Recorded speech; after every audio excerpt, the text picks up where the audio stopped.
साहित्यिक गोष्ठी परिवार के नववर्ष के हार्दिक शुभकामना दै छी। हमर कथा के शीर्षक है माय आकि धाय। धाय जे पोषै छथिन से। नेहा प्रवीण के गृहस्थी में नवजात शिशु के आगमन आनंद के बरखा बनी झमाझम बरसल छल।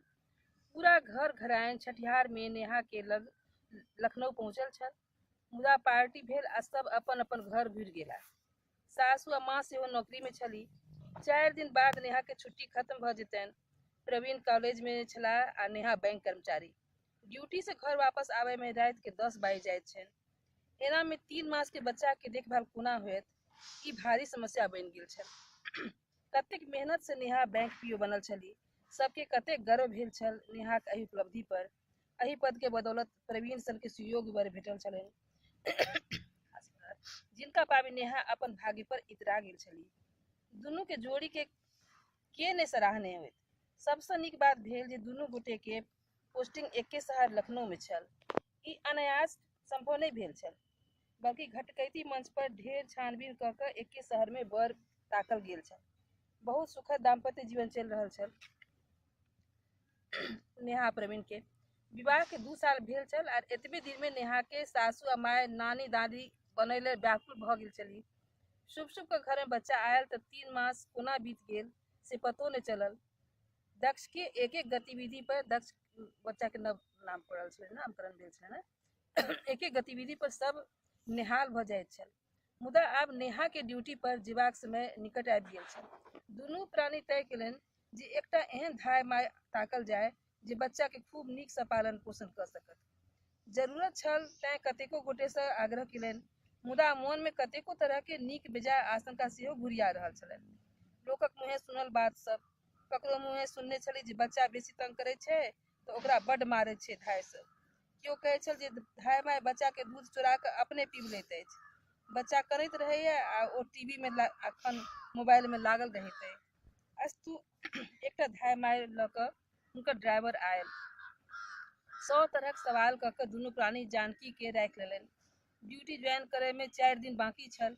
एहि बीच नेहा नुका नुका के देखैत छली जे बच्चा के नीक से रखैत अछि कि नहीं, आ जानकी के बच्चा के प्रति स्नेह देखी आश्वस्त भ गेल छली। धीरे धीरे बउआ दक्ष जानकी धाय संग घुलि मिल गेल। नेहा बैंक से आबि के पहिने भोजन आराम कर ले, तखन बच्चा के ले चली। ओहि दिन जानकी के बेटी के विवाह छल त नेहा छुट्टी ल क घर में रहली। बच्चा भरि दिन कनिते रहि गेल। दोसर दिन जखन जानकी आयल तखन बच्चा चुप भेल। ओहि दिन नेहा के भरि दिन अपस्यात रहली, मुदा दक्ष कनियो नहीं खिलायल। दोसर दिन जानकी के देखते बच्चा के ठोर पर मुस्की आबि गेलै। जे बच्चा हुनका से 4 चम्मच दूध नहीं पीने रहल छल से हपस हपस के जानकी के कोर में आबि के कटोरी दूध पी लेलक, भरि कटोरी। नहीं जाने नेहा के मातृत्व में केहन चोट लगलनि जे मोन भेलनि जे ओहि छोट बच्चा के 2 चटकन लगा दी। जन्म देलिए हम, कष्ट सहलहुँ हम, आ स्नेह जोड़ि लेलक धाय माय संग। कोन पाप लागल जे एतेक पढ़ाई लिखाई केलहुँ, नौकरी के पाय कमाए वाली मशीन तो बनि गेलहुँ, मुदा की माय बनि सकब।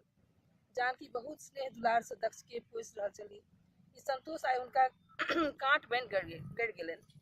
राति सुते गेली तो प्रवीण के लग में बैसैत बजली, यो एकटा बात कहै छी। की? प्रवीण दक्ष के पैर में तेल लगबैत बजला। एहि धाय के हटबऽ पड़त। से किए ये? एतेक नीक से तो बच्चा के राखि रहल है। हमहूँ 5 बजे आबिए जाइ छी कॉलेज से, तखन से बउआ हमरे लग रहैत है। अहाँ किए चिंता करै छी? नहीं यौ, ई हमरा परोक्ष में बच्चा के मारैत है, एकर दूध सेहो चोरा के पीब जाइत है। हम दोसर ताकि लैत छी। ताबत अहाँ 4 दिन के छुट्टी ल लिअ कॉलेज से।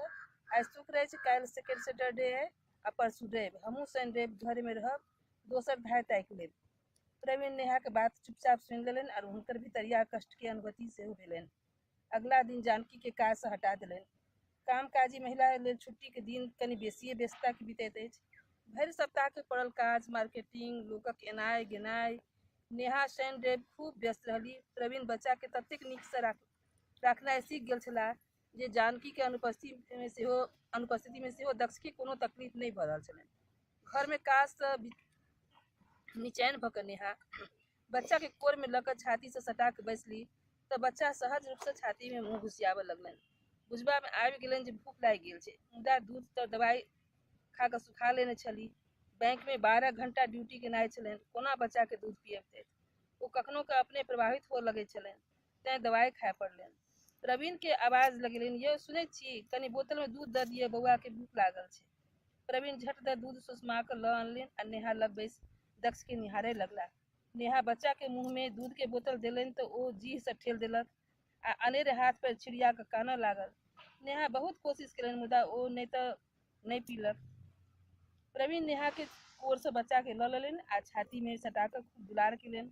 कनिये देर में दक्ष मुस्कियाइत हगू हगू करय लागल आ फिर प्रवीण दूध के बोतल मुंह में देलनि तऽ घुट घुट के दूधो पी गेला। नेहा ई दृश्य देखैत रहली आ हुनका आँखि से हृदय के संताप नोर बनी दहो बहो खसैत रहलनि। हमर सुयोग माय के बच्चा के माय ने धाय चाही। वाह वाह वाह, बहुत बढ़िया।